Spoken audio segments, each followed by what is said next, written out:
정신이 없으시네. 우리 목회장님이 쉬운 말로 하라고 그러셨는데요. 사실은 원래부터 어려운 거는 조금 어려운 말로 제대로 알 필요도 있기 때문에 일단 그 헌법상의 권리부터 제가 한번 정리를 해드리는 것도 의의가 있는 것 같습니다. 사실 우리가 그 부정선거가 있었다, 없었다, 그리고 확신을 갖고 있는 분들이 점점 이렇게 양쪽으로 나눠서 이렇게 늘어나고 있는데, 검증을 해라 이런 말은 그 전자 부정선거가 있었다 라는 분들이 검증을 해라는 목소리를 반드시 내야 되는 건 아닙니다. 후자 부정선거가 없었다 라고 확신을 갖고 있는 분들도 자신 있게 검증을 해라 라고 목소리를 내는 게 정상사회고, 그게 당연한 겁니다. 왜냐하면은 인구의 상당 부분이 부정선거가 있었다 그러면서 이 문제가 정치적인 현안으로 되고 또 사회적인 현상으로 되지 않습니까? 그게 여러분의 자식일 수도 있고, 여러분의 누이일 수도 있고, 그런데 그걸 검증을 해서 깔끔하게 문제를 봉합하는 게 공동체가 살아나가는 방법이고, 당연히 그렇게 돼야 되는 거기 때문에 부정선거가 없었다라고 이제 확신을 갖고 있는 분들이 이 자리에도 참여하고 목소리를 내서 헌법상의 그 권리를 분명히 국가가 이렇게 보호해 주라는 메시지를 분명히 낼 필요가 있다, 이렇게 생각이 되는데, 부정선거가 있었다라고 얘기하면서 그 검증의 목소리를 내면 저 사람들은 좀 망상이 아닌가 그렇게 반응을 하고, 또는 부정선거가 없었다라고 자기는 확신을 하는데 검증을 해라 이렇게 되면은 저 사람들은 이상한 사람이야, 바보야, 이런 사회적인 분위기가 되고 있습니다. 그래서 이렇게 되든 저렇게 되든 국민이 이렇게 바보 취급을 받는 그런 분위기가 좀 형성되고 있는 것 같아 상당히 안타깝습니다. 헌법상의 그 알 권리라는 게 있는데, 지금 소송이 진행되는데요. 소송상의 법원의 지시하에 여러 가지 그 실체적인 진실을 파악하는 것은 그건 하나의 사법적인 하나의 알 권리를 청구인과 피청구인 간에 진행되는 거에 불과하고요. 우리가 얘기하는 그 헌법상의 알 권리라는 것은 국민 모두의 권리입니다. 헌법에 쓰여 있습니다. 어디 쓰여 있어요? 21조에 쓰여 있습니다.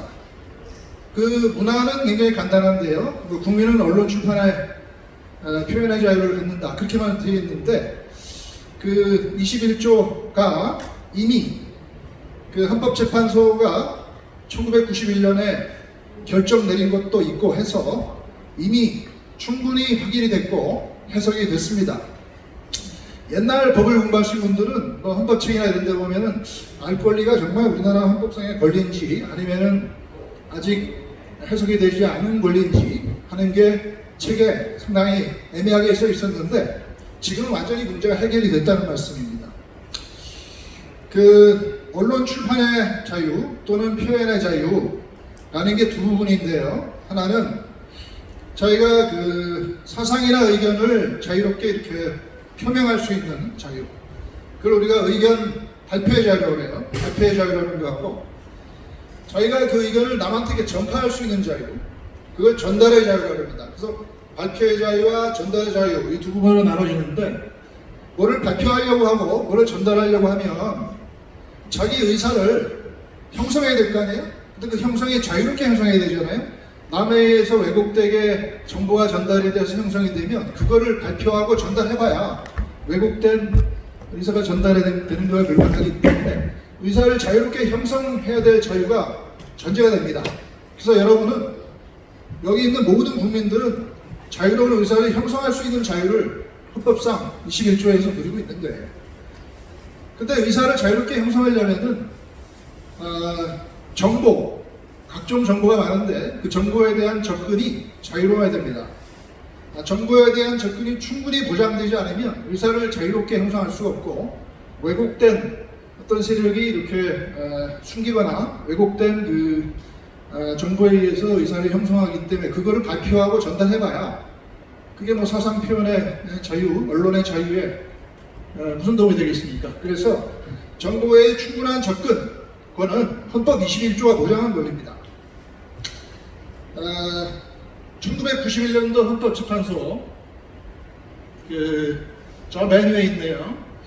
저기 보면은 헌마 90 헌마 133이라는 그 결정에 보면 알 권리는 표현의 자유와 표리 일체의 관계에 있고 자유권이면서 청구권이기도 하다. 그렇게 확인을 했습니다. 근데 이제 행정기관이 갖고 있는 중앙선관위를 비롯한 그 국가기관이 갖고 있는 그 방대한 정보는 자기들 재산이 아닙니다. 국민의 어떤 시민들이 공유하고 있는 공유 재산입니다. 그렇기 때문에 중앙선관위에 보유하고 있는 일체 정보에 대한 국민의 알 권리와 정보 접근권은 헌법 21조에 의해서 보장이 됩니다. 다만 몇 가지 제한적인 사유가 있는 경우에는 그 제한적으로 제한될 뿐입니다. 두 번째, 그 정보공개법이라는 게 있어요. 1996년도에 제정이 됐는데요. 공공기관의 정보공개에 관한 법률, 이 정보공개법 1조에 보면 그 헌법상에는 21조에 알 권리라는 직접적인 표현을 안 쓰고 있습니다만은 정보공개법 1조에 보면은 국민의 알 권리를 보장하라 이렇게 돼 있죠. 그리고 국정운영의 투명성을 확보하는 게 국가의 의무다 이렇게 돼 있습니다. 2조에 보면은 여기서 말하는 그 정보에 대한 국민의 알 권리에서 정보라는 것이 전자문서를 포함한다고 돼 있고 뭐 각종 도면, 사진, 필름, 테이프, 슬라이드 및 그 밖에 이에 준하는 매체 등에 기록된 사항을 말한다 이렇게 되어 있습니다. 그래서 뭐 그 서버라는 그 물리적인 어떤 그 물리체 자체는 그 재산권 문제도 있고 해서 그거를 뭐 통째로 나한테 달라 이렇게는 못하지만 거기에 이렇게 기록되어 있는 각종 그 사항들은 당연히 저기서 말하는 그 정보라는 정의에 해당이 되고 그거를 여러분이 접근해서 자유로운 의사를 형성해서 전달하고 전파할 권리가 있습니다. 뭐 QR코드를 어떻게 받아서 어떤 정보를 어떻게 수록했는지 그런 거. 그다음에 서버의 어떤 소스 코드가 어떻게 기록되어 있는지 그런 거, 접속 기록이 어떻게 되어 있는지, 개표기와 서버가 어떻게 통신을 했는지 그런 것들은 그 밖에 이에 준하는 매체 등에 기록된 사항입니다.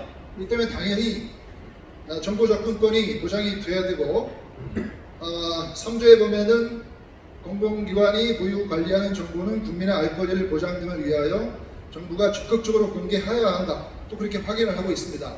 그래서 당연히 지금 여러 그 단체나 그 국민들이 수차 블랙시위나 아니면 언론 인터뷰나 각종 루트를 통해서 재판이나 이런 걸 통해서 요구하고 있는 저기에 해당되는 정보는 최소한 헌법적으로 정부가 제공해야 된다.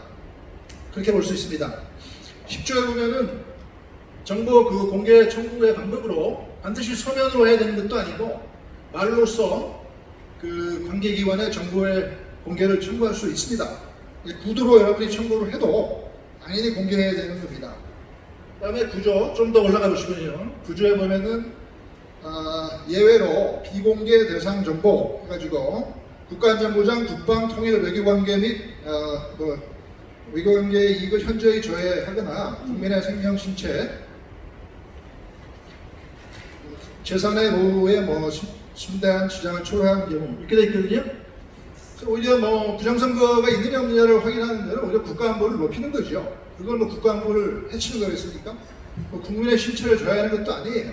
그래서 당연히 공개해야 되는 거고 진행 중인 재판에 관련된 정보로서 직무 수행을 현저히 곤란하게 하는 경우 저런 경우도 제한이 됩니다만은 오히려 그런 관련 정보를 일반 국민들이 알아서 좀 더 객관적인 사실을 미리 안다면 불필요하게 데몬스트레이션을 하거나 뭐 어떤 유언비어성에 조금 과장된 의견이 퍼지지 않을 수도 있고 그렇게 되면 오히려 진행 중인 재판에 도움이 됩니다.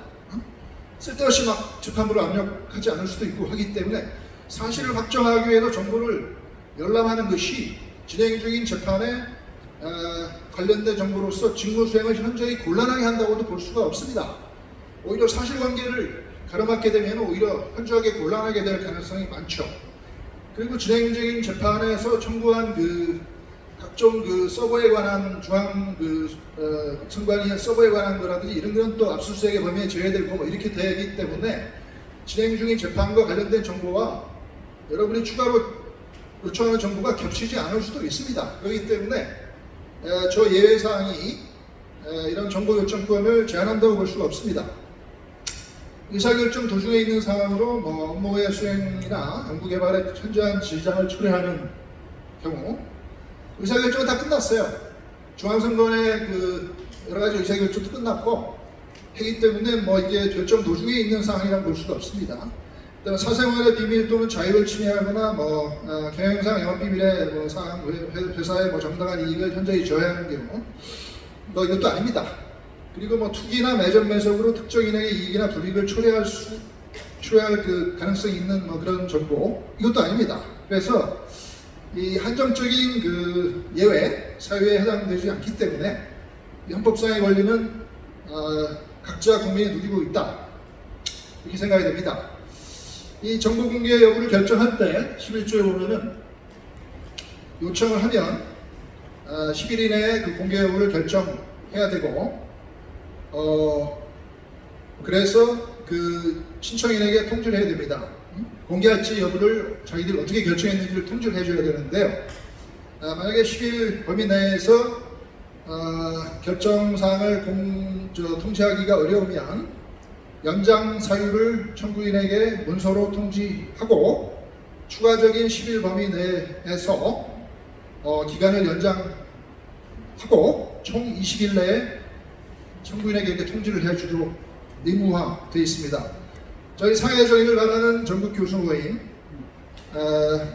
사실 오늘 우리 공동대표님들이 여러 번 오셨습니다. 우리 이정원 교수님도 사회도 보시고 또 부산대 김성진 교수님도 저희 계시고요. 또 경기대 조성환 교수님도 박영하 능지대 교수님도 계시고요. 또 누가 오셨죠? 빼먹었네. 오셔가지고 저희가 사회적인을 바라는 전국 교수 모임 명의로 공개 질의서를 중앙선관위에 5월 26일 제출을 했습니다. 서면으로 공개 요청을 했죠. 그 안에 보면은 임의적인 QR코드 사용 관련해서 여러 가지 국회로부터도 의견을 선관위가 접수했고 했는데도 QR코드를 사용해서 사전 선거를 진행한 의사결정의 시점 그리고 의사결정을 한 관련자에 관한 정보 이의제기는 없었는지 그거에 대한 처리 상황에 관한 정보를 달라고 했고요. 사전투표 관리관의 날인을 직접 날인이 아니고 인쇄된 날인으로 카피해서 사용한 결정을 내린 의사결정자와 회의록 공개해달라고 했고요. 개표기가 작동상 여러 가지 문제점이 드러났는데 일정한 후보자 쪽으로 상당한 수의 표가 이렇게 들어가서 입력이 되는 게 카메라로 찍혔는데 그에 대한 문제점을 어떻게 파악했고 그에 관해서 어떠한 조치를 취했는지 또 사전 투표지가 이렇게 접착 상태에서 개표된 사례에 대한 해명을 요구했고요. 또 용지 분실이나 훼손, 대체 위험성 이런 걸 어떻게 관리했는지 사전 투표제 자체를 문제점을 파악하고 앞으로 어떻게 보완해 나갈 계획이 있는지 이런 종합적인 내용을 서면으로 직접 방문해서 공개 요청을 했습니다. 중앙선거관리위원회가 6월 4일 날 저희에게 이메일을 통지를 해서 조금 내려보세요. 조금 내려보실까요? 통지해온 내용이 저렇게 되어 있습니다. 정확히. 그래서 최초 10일간 자기들이 통보를 못하게 주겠으니까 연장을 하자 그러면서 6월 17일 23시 59분까지 저에게 통지를 해주겠다. 공개 여부를. 그래서 사유는 사안 검토 중 이렇게 해가지고 이메일로 통보를 찍 해서 왔는데요. 지금 열심히 법령상의 어떤 기한을 검토를 하면서 여러 가지 공개 가능 여부를 검토를 하고 있겠죠. 근데 저 통보 내용 자체가 사실은 정보공개법 11조 2항 위반입니다. 11조 2항에 보면은 분명히 연장할 경우에는 연장 사유를 청구인에게 지체 없이 문서로 통지하라 이렇게 되어 있는데, 연장 사유가 뭐냐면 사안 검토 중 이렇게 되어 있어요. 사안 검토 중이라는 게 연장 사유입니까? 뭐 정보량이 너무 많아서 시간이 더 필요하다든지, 영업비밀에 관한 또는 뭐 기타 정보가 걸려 있어서 그걸 조금 분류한다든지, 뭐 그렇게 해야지 사안 검토 중이라는 게 말이 됩니까? 그래서 이거는 법령상의 그 연장 사유를 적시하지 않은 문제점도 있어서 저희가 상당히 주시하고 있습니다. 그래서 어쨌든 간에 6월 17일 날 어떠한 답변이 오는지를 기다리고 있고요. 그게 현 시점입니다. 이 정보 공개 제도가 헌법상의 권리를 구체화한 법령상의 제도고, 이게 탄생하기까지 30년 전에 그 청주시 의회에서 겪은 엄청난 그 스토리가 숨어 있습니다. 그 당시는 뭐 1991년이니까 군사정권의 그 잔재가 남아있던 시절인데, 그 당시는 뭐 정부라는 게 그 권력층의 전유물이었고, 정부는 이렇게 암암리에 중요한 결정을 하고 공개하고 싶은 것만 공개를 해서 국민에게 전달하고, 국민들은 뭐 이걸 일반적으로 수용하는 그런 패턴을 보였었는데, 그 당시 청주시 의회가 행정정보 공개 조례라는 걸 제정했어요. 그래서 이제는 우리가 일반적으로 전달되는 그 내용을 국민에게 이렇게 알릴 게 아니고 좀 의무적으로 공개를 하게 하고, 일정한 제한 사유는 조례로 규정해서 투명하게 시행정을 진행해야 된다, 이렇게 얘기하면서 의회가 나서서 조례로 정보 공개 범위를 획정을 했는데, 그에 대해서 청주시장이 당시에 제의를 요구하고 이거를 처리하지 않으면 뭐 재미없다든지 뭐 그런 식의 이제 압력을 많이 행사를 했습니다. 그 당시 이 조례를 이제 뒤에서 이렇게 뭐 기한하고 그랬던 분이 그 충북대 행정학과의 강형기 교수라는 분인데요. 그분은 개인적인 협박도 많이 당하고, 청주시 의회의 의장이었던 박종구라는 분은 보안대에 2번이나 끌려가서 감금당하고, 여기 제가 따옴표에 넣습니다만은 그 보안대 요원들이 2m 가면은 너와 비슷한 사람이 매 맞고 있다, 그런 얘기를 했다고 합니다. 그래서 청주시 의회 의장이 나중에 언론에 인터뷰한 내용이 정확히 저렇게 되어 있습니다. 그래서 그런 압력을 받았는데도 이 두 분이 조금 주축이 되고 해가지고 청주시 의회가 이걸 처리하지 않고 버티니까 그 시장이 대법원에 소를 제기해서 과연 이 조례가 헌법에 맞느냐 안 맞느냐 하는 것을 대법원에 물었고, 대법원이 판결하기를 저렇게 판결했습니다. 국민의 알 권리를 실현시키고 기본권을 침해하지 않기 때문에 반드시 그런 조례가 상위법에 근거가 있는 내용만 조례화할 수 있는 게 아니고, 상위법에 근거가 없더라도 그 내용이 국민의 알 권리를 실현시키고 기본권을 침해하지 않는다면 법률 유보가 필요 없다, 이렇게 판결을 하면서 조례의 합헌성을 인정을 했습니다. 그래서 이제 이게 하나의 지방자치단체가 제정한 조례에 정보공개 제도가 들어간 거였긴 했습니다만은, 이러한 그 내용들이 이렇게 많이 알려지면서 30여 개가 넘는 지방자치단체들이 저런 조례들을 따라서 제정하기 시작했고, 그 기한은 이게 하나의 법률로 제정이 돼서 지금 우리가 알고 있는 정보공개법이 국민의 알 권리 차원에서 제정이 됐습니다. 그 하나의 베네핏을 지금 국민들이 그동안 봐왔는데요. 여러분이 너무나 친숙한 그 사립 유치원 비리, 거기에 보면은 사립 유치원을 운영하고 있는 사람들이 뭐 유치원비를 빼돌려가지고 뭐 수파티를 했다든지 그런 내용도 정보공개 제도에서 밝혀졌고, 라돈이라는 유해 물질이 지하철에서 검출된 발암 물질에 포함되고 있다 하는 것도 정보 공개를 통해서 밝혀졌고요. 광우병 파동 때 미국산 쇠고기를 한우로 속인 업체 명단 또 공개를 시켰습니다. 그리고 양승태 대법원장 시절에 법원 행정처 판사들이 작성한 내부 문건, 그것도 정보공개 제도를 통해서 밝혀냈습니다. 그래서 현 정권이 사실 그 지지 세력들이 그런 정보공개 제도를 10분 활용해서 그런 내용들을 밝혔습니다. 지금 뭐라고 할지 모르겠습니다. 선관위에 대해서 국민들이 요구하고 있는 이 정보를 밝히지 않고 있는 이유가 과연 그 정보가 공개되면 어떠한 문제점이 있길래 공개를 못하는지, 그게 국가안보 상황인지 사생활 침해인지 반드시 밝혀야 될 거라고 봅니다. 지금 이제 30년이 지났는데요. 지금 상황이 사실은 30년 전 상황과 상당히 유사한 것 같아요. 정부는 특히 선거 관리와 관련해서 공개하고 싶은 사항만 이렇게 전달하고 국민들은 그거를 일방적으로 이렇게 접수하는 게 당연시 여겨지는 그런 분위기 있고요. 또 검증을 이렇게 요구하는 게 민주주의 목소리를 내는 건데 오히려 그게 무슨 선거 불복이다 그러면서 반민주적인 어떤 행위로 이렇게 매도되고 있고, 검증을 요구하는 거예요. 정보를 요구하는 거예요. 합법성 권리를 행사하는 거예요. 집권당은 쉬쉬하고, 그죠?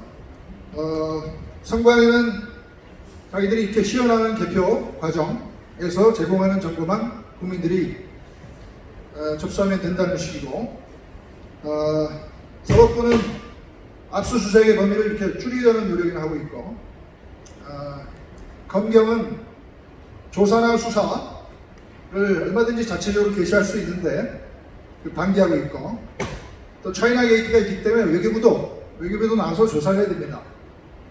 외교적인 그 커넥션이 어떻게 작용했는지 이런 거를 제1공간에 다 어떤 정보계통의 그 공무원들이 다 있습니다.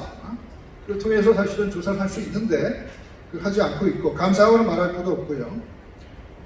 그 배후에 놓여 있는 BH를 비롯한 일정한 그 최고위층의 세력이 상당히 의심되는 상황입니다. 그래서 이 선거 조작이라는 게 이번뿐만 아니고 공직선거법 자체가 규정하고 있는 그 수많은 조항들을 거의 사문화시킵니다. 공직선거법이 조항이 279개입니다. 제가 법을 계속 다루는 사람인데요, 이렇게 조항 숫자가 많은 법이 굉장히 드뭅니다. 부칙도 엄청나게 많습니다. 거기에 보면 공정경쟁 의무, 언론기관의 공정발표, 정견 발표, 보도 논평, 여론조사에 관한 제한, 공무원의 정치중립 의무, 사회단체 공명선거 추진활동에 관한 조항, 광고 금지에 관한 거, 그죠? 군의 방송에 의한 선거운동 금지, 녹음기 사용 금지, 야간 연설 제한, 각종 집회 제한, 연설회장에서 소량행위 금지, 오명 초과되는 행렬을 이렇게 진행시키는 걸 금지한다든지, 포별 방문을 금지한다든지, 6일 전부터는 여론조사 결과를 공표하는 걸 금지한다든지, 저희 그 정경호에서도 자체 여론조사들은 하고 그랬는데 그거를 발표할 때 상당한 또 제한을 받았습니다. 후보자 비방을 금지한다든지, 투개표 관리 규정 등이 엄청나게 많은데 그런 어마무시한 그 절차 규정들, 정치적 중립에 관한 조항들이 사실 선거 조작을 했거나 만약에 그것을 정부기관이 관련돼서 방기했다면 그런 조항들이 무슨 의미가 있겠습니까? 그렇게 엄청난 법을 만들어 놓고, 그렇기 때문에 분명히 그 관련된 정보는 국민의 의혹을 충분히 해소할 만큼 충분히 국민들에게 제공돼야 된다고 마땅하다고 생각합니다. 더군다나 요즘같이 정보 기술이 발달하고 그게 이렇게 프로그래밍적인 접근 또는 서버와의 통신 같은 굉장히 사이버 공간에서 은밀히 진행되는 코드화돼서 그런 사회에서 그런 데 관련된 통신 접속 기록이나 소스 코드나 이런 데를 공개하지 않고 그런 의혹을 해소할 수 있겠습니까? 그렇기 때문에 이제 최근에는 국제법을 보면요, 이런 정보 공개가 단순히 국내법적인 문제가 아니고 인류의 기본 인권에 해당된다고 얘기합니다. 그래서 이거는 인권 차원의 문제다. 하는 것도 지적하고 싶고요. 공개를 요청하는 국민이 뭐 선거 조작을 입증해서 와라. 그거는 어떤 재판 차원에서, 사법 차원에서 어떤 최초 입증 책임 또는 기소 요건이라는 측면에서는 어느 정도 말은 될 수 있는데요. 여기서 말하는 일반 국민이 갖고 있는 그 헌법상의 알 권리에는 전혀 해당되는 사항이 아닙니다. 국민들은 행정기관이 보유하고 있는 정보를 충분히 접근할 권리가 있고, 그래야만 자유로운 의사를 형성할 수 있고 그걸 전파할 수 있다는 것이 헌법적으로 보장이 되어 있고 법률적으로 확인하고 있고, 헌재에서도 이미 확인을 했습니다. 국가기관은 공정선거에 관해서 스스로의 그 공정한 집행이 있었다는 입증 책임을 국민 앞에 져야 됩니다. 뭐 미국은 선샤인 액트라는 걸 제정해서 76년도에요. 그 자세한 회의록까지 정부가 결정한 회의록까지 전부 이렇게 낱낱이 공개하도록 하고 있습니다. 그래서 이런 그 비교법적으로 보더라도 최소한 우리나라 법이 보장하고 있는 그 권리는 엄격히 해석을 해서 충분히 적극적으로 정부가 공개하지 않으면 헌법 위반 사항에 해당된다고 판단이 됩니다. 마지막으로 말씀드릴 거는요, 이렇게 뭐 헌법적인 얘기를 하고 또 저희 6,000명의 교수단체가 뭐 정식으로 서면으로 공개 요청을 하고 사법적으로 진행을 하시는데 사법부가 제대로 된 그 사실 파악이나 또는 판결을 만약에 무시하는 사태가 발생한다면은 사실은 이런 그 헌법상의 또 저항권에 관련된 문제가 됩니다.